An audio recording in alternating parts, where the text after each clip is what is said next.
অসম জাতীয়তাবাদী যুৱ ছাত্ৰ পৰিষদে বোকাজানবাসীৰ ৰাইজৰ সুবিধাৰ্থে আজি আমি বোকাজান ৰেলৱে ষ্টেচনৰ অধ্যক্ষক এখন মেমৰিণ্ডাম প্ৰদান কৰিছোঁ কেইবাটাও দাবীত বোকাজানৰ ৰাইজৰ সুবিধাৰ্থে। এতিয়া আমাৰ দাবীকেইটা হৈছে কি, উজনি আৰু নামনি যি ট্ৰেইন অহা যোৱা কৰাৰ সময়ত যি ঘোষণা কৰা হয়, ইংৰাজী হিন্দী কৰাটো আমি শুনিছোঁ, কিন্তু অসমীয়া ভাষা লগতে কাৰ্বি ভাষাটো আমি পুনৰ ঘোষণা কৰিবৰ বাবে আমি দাবী জনাইছোঁ। কেলৈ আগতে ঘোষণা কৰি আছিলে, কিন্তু এতিয়া অসমীয়া ভাষাটো ঘোষণাটো উঠাই দিয়া আমি পৰিলক্ষিত হৈছে। সেইকাৰণে আমি আজি মেমৰিণ্ডামৰ জৰিয়তে অসমীয়া ভাষাটোক পুনৰবাৰ দিবৰ বাবে আমি দাবী জনাইছোঁ। কেইটা দাবী উত্থাপন কৰিছে আপোনালোকে?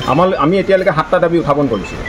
দাবীসমূহ জনাব নেকি? দাবীসমূহ এনেকুৱা 1 নম্বৰ দাবী সেইটো। 2 নম্বৰ দাবী কৈছোঁ যে আমি সুধাখণ্ডত ডক্টৰ ভূপেন হাজৰিকাৰ কালজয়ী গীতসমূহ এই ষ্টেচনৰ সময়ে সময়ে বজাবৰ বাবে আমি 2 নম্বৰ দাবী জনাওঁ। আৰু 3 নম্বৰ দাবীটো হৈছে কি, যি মানে ৰেল যাত্ৰীসকলৰ খোৱাৰ যিটো বিশুদ্ধ পানী সুব্যৱস্থা কৰিবলৈ আমি দাবী জনাইছোঁ। আৰু 4 নম্বৰ দাবীটো হৈছে কি, যাত্ৰীসকলৰ সুবিধাৰ্থে তেওঁলোকৰ আসন সুব্যৱস্থা গ্ৰহণ কৰিবলৈ আমি ৰেলৱে কৰ্তৃপক্ষক দাবী জনাইছোঁ।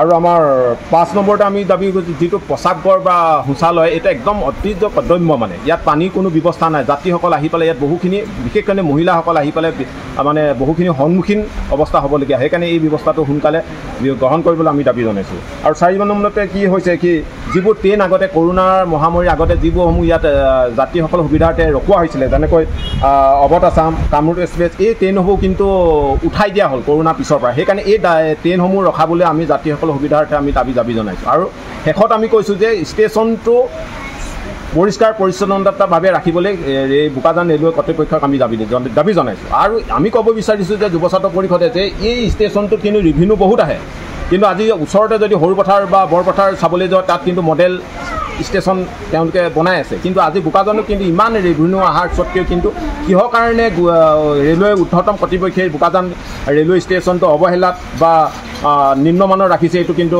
ৰহস্যত আমি গোন্ধ আছে বুলি আমি অনুভৱ কৰিছোঁ। সেইকাৰণে অতি শীঘ্ৰে আমাৰ এই ৰাজহুৱা স্বাৰ্থৰ দাবীকেইটা কিন্তু কাৰ্যকৰী কৰিবলৈ আমি ৰেলৱে ঊৰ্ধ্বতম কৰ্তৃপক্ষক আজি স্মাৰক পত্ৰৰ যোগেদি দাবী জনাইছোঁ। আৰু যদি পৰৱৰ্তী যদি এই কাৰ্যসমূহ গ্ৰহণ নকৰে, তেতিয়াহ'লে ৰাইজৰ সহযোগত আমি বোকাজানবাসীৰ ৰাইজৰ স্বাৰ্থত আমি বৃহৎ এটা গণ আন্দোলন গঢ়ি তুলিবলৈ আমি বাধ্য হ'ম।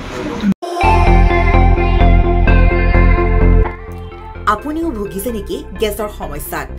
গেছ আৰু লিভাৰ ৰিলেটেড সকলো সমস্যাৰ একমাত্ৰ সমাধান গেষ্ট্ৰচিটি। বদহজম, এচিডিটি, ফেটি লিভাৰ, পাইলছকে আদি কৰি ভিন্ন গেছৰ সমস্যাৰ সমাধানৰ বাবে কেৱল আপোনাৰ কাষত গেষ্ট্ৰচিটি।